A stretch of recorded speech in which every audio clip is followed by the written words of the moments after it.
Hi everyone, welcome back. We're back on the boat and I'm using my new camera. So hopefully this doesn't get lost and this is good enough quality for you guys. So you'll have to let me know what you think. It is absolutely offensively hot and humid. So I'm not going to do too many jobs today. But what I did realise last night as I was sat working out what I was going to do this video was that I lost all the footage on the GoPro of me sorting out the Gobius water meter, the tank sensors and everything. And as you can see,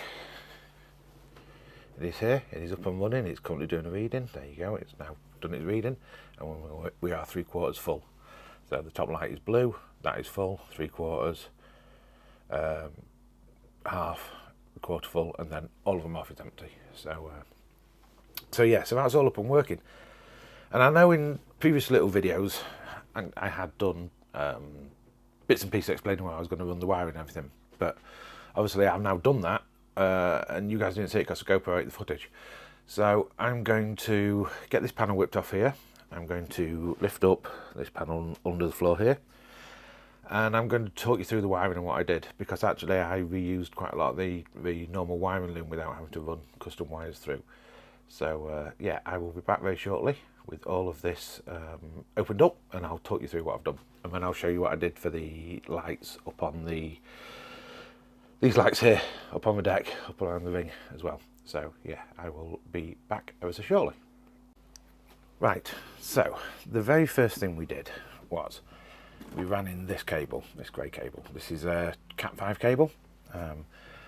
Add some line around, and what that's for is that the Gobius sensor connects to the main Gobius logic box. So the sensor is through there, replacing the old meter, and it comes out on a ribbon cable, this flat cable here, and then this flat connector is spliced onto a bit of Cat 5. Now obviously the bit of Cat 5 that comes with it is only 2 foot long, so I got a spare joiner and I ran in new cable, new Cat 5, all the way around the boat. So that Cat 5 goes up and around into that corner, down, all the way down there, under the back of his seat, through a hole here in the bulkhead where all the aircon pipes run. It then runs with all the aircon pipes all the way through and comes out under here. You can just see it there in the bottom. That's the pipe, that's the cable, and then that cable just goes, this is a Gobius box, just goes onto here. So that's its signalling cable. So that was the first thing we did. The next we did was the easy thing. It was fit the 3 sensors. So all you do is you measure the height of the tank. You calculate 75%, 50%, 25% of the way up. The instructions tell you how, don't worry, it's not black magic, you don't have to learn fancy maths or anything. And then you stick the sensor on. The sensors have 3M sticky pads, and then they just connect straight into the Gobius box with their own little Cat 5 connectors. And what I did was I stuck the Gobius box onto the other water tank. So the cables just line the bottom down there. It's not the prettiest solution, but it does work well. Now, the main issue, then obviously being down here, is how do we get power to the Gobius box? It needed a 12 volt positive and negative. It came with this little kind of the standard power connector style thing. But how do I get that from down there? Because there is no 12 volt here. This is all 240. This is the aircon unit. The old aircon unit was there. So that's all 240. There's no 12 volt down there whatsoever. So what I realised was this is the old water sensor here. And the water sensors work by having a 12 volt live go down. This is a resistor, so as the water level moves up and down it changes the resistance, and then this is a return. And they both went up into a control panel back to where the old gauge and meter is. So what I did was I cut the feed that came in from the panel up top and went to the meter. And I fastened the 2 meter cables onto the cable. So under here, hiding behind here, is some little cable joins. Just see the red there, where I've taped it. And that gives me a power feed through to the Gobius box. So recycling. Oops. So, recycling the built-in sensor loom. And now, here's the hard part. Working out where the sensor loom comes out into here. So, with a bit of trial and error, I found out that the sensor loom is actually this feed here. It's the blue and yellow wire there, and that goes down to down to there. So what used to happen is the old sensor that was here had 3 wires coming off it, a red, a yellow and a black. The red took power from the back of this switch here into it. The yellow tapped out into this yellow 40 here. This yellow 40 here traces up, and that is yellow 40. I don't know if you can see the numbers there, but it's 40.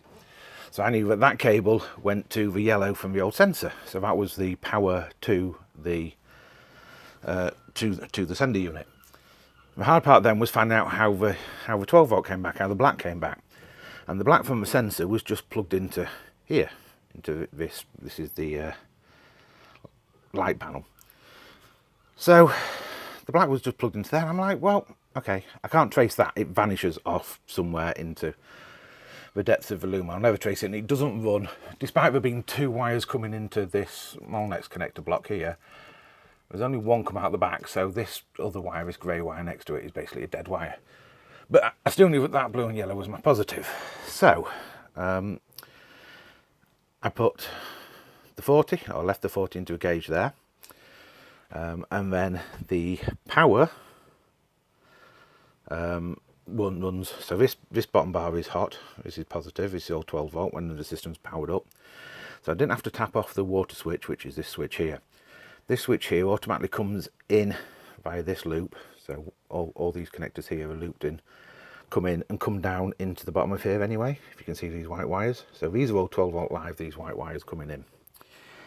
So all I did was, I stuck a multimeter across. I found out which one was live when this switch was powered up.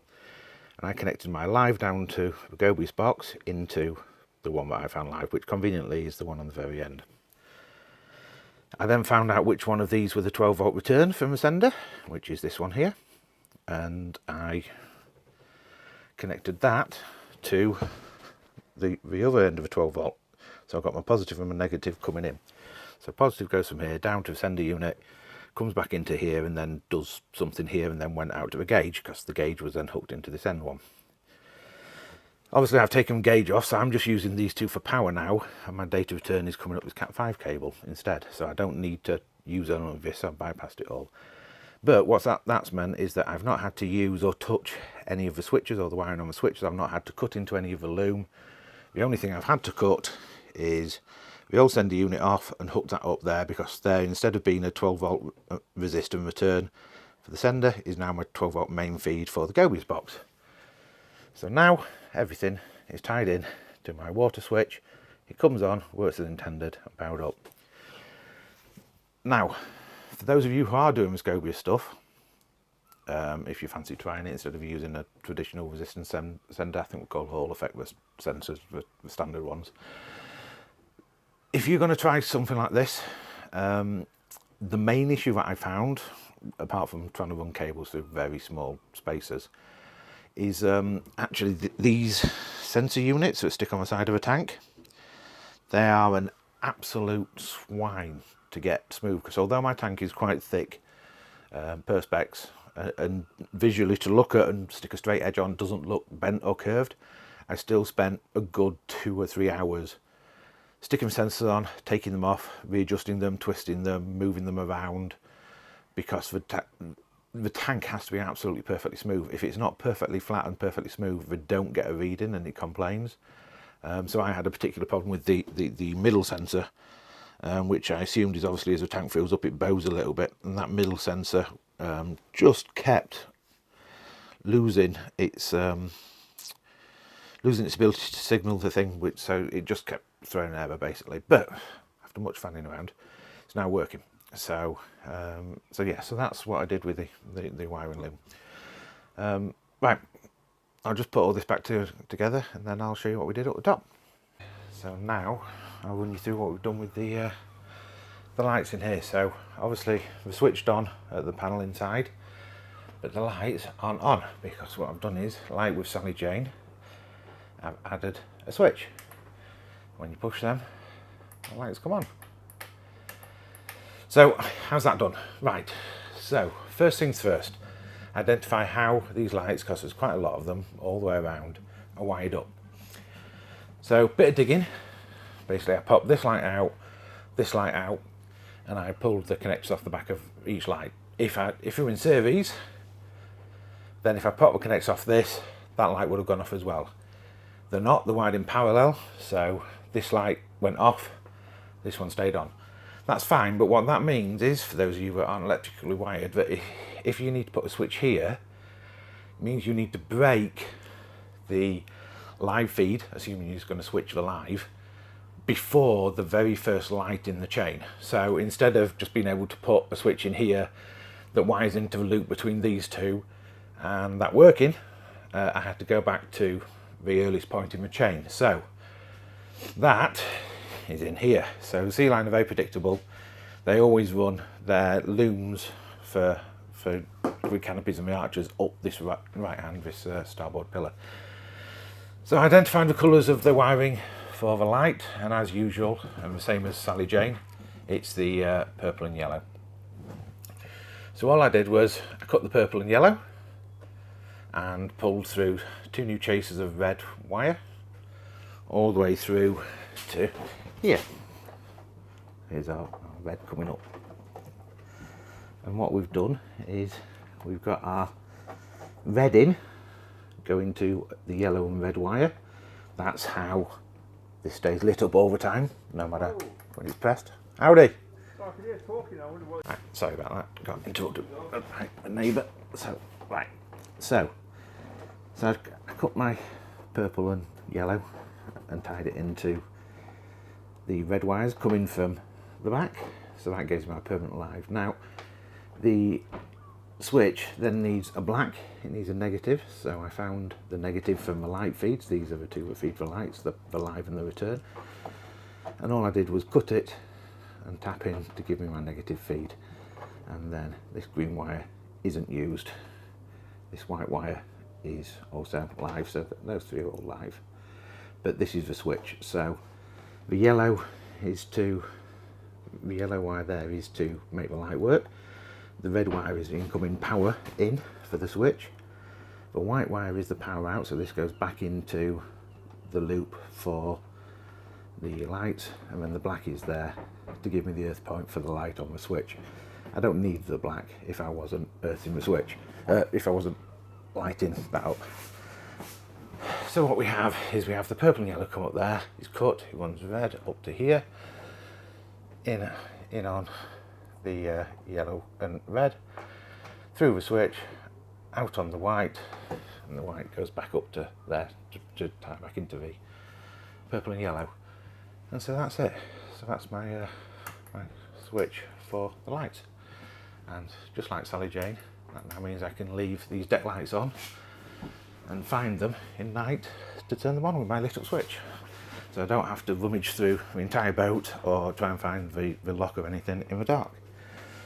So that's that. That's a quick run through the wiring. I'm not going to do anything else today because, in case you can't see, I'm sweating my nuts off. It is absolutely roasting here and very humid with very little wind. So I'm just going to do a bit of cleaning and then head off home. In the meantime, stay safe everyone. I'll see you later. Take care. Bye bye.